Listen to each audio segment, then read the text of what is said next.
Bonjour à tous, j'espère que vous allez bien. Aujourd'hui on se retrouve pour ma première vidéo dans laquelle je vais vous présenter mon scooter. Donc dans un premier temps je vais vous évoquer les caractéristiques du scooter ainsi qu'un petit tour. Et à la fin je vous ferai un démarrage pour que vous puissiez entendre le bruit. Donc je vous demanderai d'être indulgent, c'est ma première vidéo, je filme avec mon téléphone. Donc j'espère que la qualité vidéo ainsi qu'audio sera bonne. Et puis sans plus attendre c'est parti. Donc le scooter pour les plus anciens d'entre vous, vous l'avez certainement reconnu, excusez-moi, c'est un Yamaha B-Wiz 3VL de 1993. Donc c'est exactement les mêmes scooters que les B-Wiz avant 2004 ou les MBK Booster avant 2004. Simplement que les 3VL sont les premiers sortis d'usine. Avec donc les 3VL comportaient une fourche à tambour, des jantes en tôle 10 pouces et un frein à disque, tambour, excusez-moi. Il fait un peu froid. C'était des scooters qui pouvaient être confondus avec les Zuma.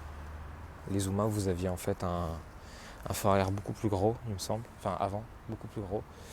Vous avez des clignotants qui étaient 2 fois plus gros que ceux-ci. Et au niveau de l'arrière, en fait, le carénage venait fermer cet emplacement de phare.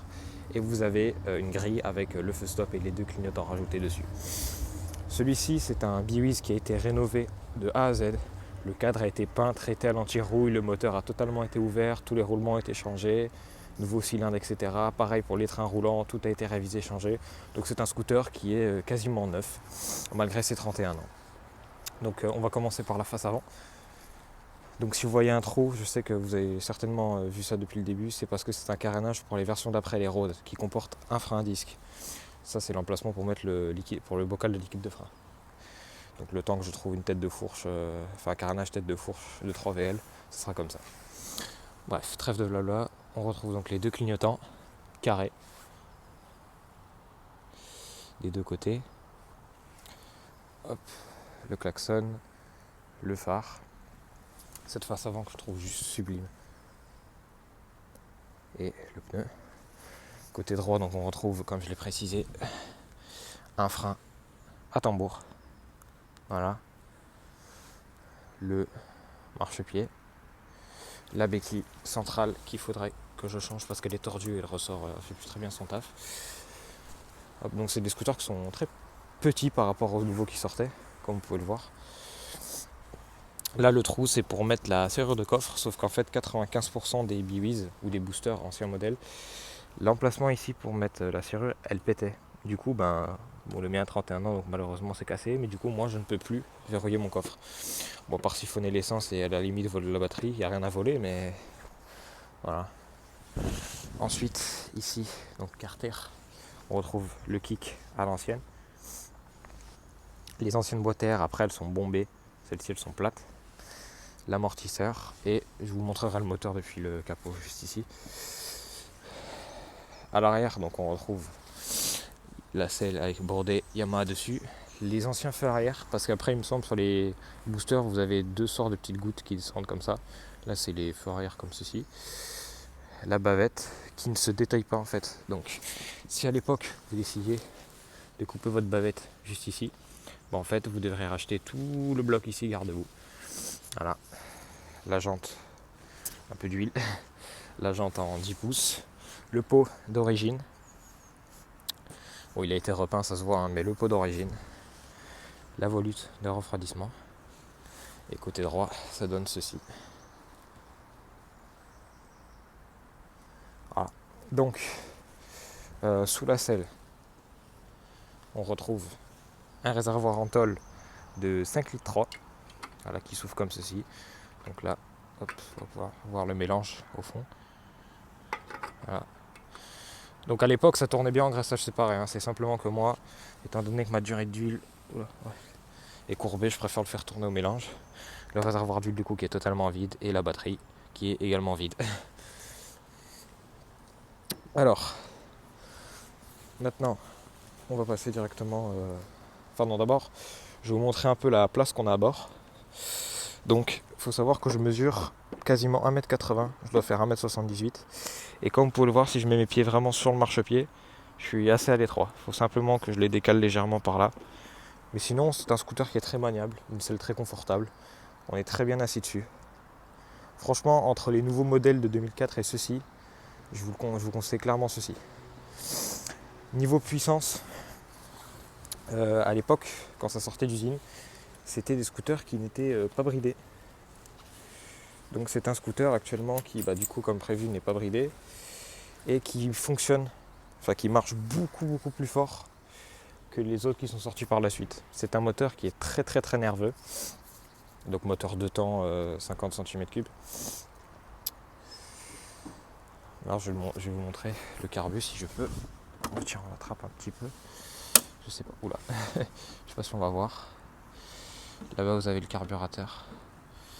On est juste devant là. Non, on voit pas bien. La bougie et le cylindre qui est juste ici. Voilà. Hop. Donc voici comment se présentent les clés. Donc ce sont des clés, c'est une clé noire comme ça, comme sur les nouveaux. Simplement que les premiers Biwiz avaient une clé en ferraille brodée Yamaha. Hop, on la sort dans le Neyman. Donc niveau du guidon, on retrouve donc les leviers de frein en plastique.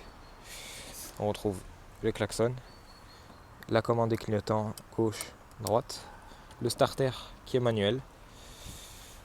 Au niveau du compteur, un compteur qui va jusqu'à 100 km/h. Le mien totalise 661 km. On retrouve également une jauge d'essence, un voyant de clignotant ainsi que d'huile moteur et la commande des phares on, off et le démarreur électrique. Donc je vais vous le démarrer. Bon, est-ce qu'il va démarrer? Je ne sais pas, étant donné que j'ai quasiment plus d'essence et qu'il fait à peu près, je crois qu'il doit faire 0 degré là. Donc on va bien évidemment le démarrer au starter. Hop, donc j'enclenche le contact, vous allez voir le voyant d'huile s'allumer. Voilà. Quart de tour. Donc, comme j'ai prévu, le klaxon. Voilà, bon, je vais pas klaxonner parce qu'il y a tôt le matin. Hop, clignotant gauche. Hop, avant, arrière. Bon, il fume un petit peu. Hein. Clignotant droit, avant, arrière. Comme j'ai précisé, on, off, enfin on et off pour les phares, quoi. De devant, ça donne ceci. Voilà. Et donc, comme sur tous les scooters, un feu stop. Hein. Donc je vais me rapprocher du pot. Regardez ce filet de fumée. Je vais vous faire écouter un peu le bruit. Sachant qu'il est froid. Attendez, j'ai enlevé le starter. Voilà. Sachant qu'il est froid. Hein.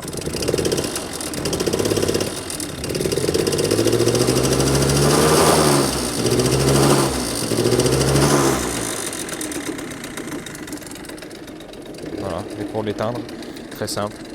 Vous venez faire off. Voilà. Donc je sais que vous avez remarqué que le scooter tourne pas très foufou. C'est normal, en fait, je dois encore peaufiner quelques petits réglages au niveau du carburateur, notamment l'aiguille. Il me semble que je dois peut-être la rabaisser parce que quand vous êtes à l'arrêt et que vous accélérez poignet dans l'angle, le scooter peine à démarrer en fait. Vous entendez le régime moteur s'élever, mais le scooter avance pas du tout. Et seulement une fois que vous êtes avancez à 2 km/h, là à ce moment-là il va se dire si je me lançais, et d'un coup vous allez manger un pêche de puissance, donc des réglages au niveau de la variation et au carburateur. Niveau moteur, je suis entièrement d'origine. J'ai simplement un ressort jaune de poussée, ce qui ne sert je pense à rien quand on est d'origine. Mais voilà, donc c'était une petite vidéo de quasiment 9 minutes faite à l'arrache pour vous présenter donc mon scooter. C'est un scooter qu'on reverra sûrement sur la chaîne. Parce qu'au début je voulais faire une sorte de projet un peu personnaliser le scooter à mon goût, parce que là en rouge je le trouve pas très joli. Donc je voulais par exemple lui mettre des carénages bleus Hawaï, lui mettre comme à l'époque un poste, lui mettre un pot différent, lui mettre un petit kit moteur, etc. Mais bon, à voir. Ou bien je ferai ça sur un autre Biwiz comme celui-ci, ou alors on fera ça sur celui-là, on verra bien. On reverra peut-être juste le scooter sur la chaîne pour le changement du pot. Je vais peut-être mettre un pot MTV 70-90. Je verrai bien. Et puis voilà. Donc j'espère que cette vidéo vous aura plu. Je ne vais pas vous demander de vous abonner, de commenter, etc. Vous faites comme vous voulez. Et moi je vous souhaite une bonne continuation.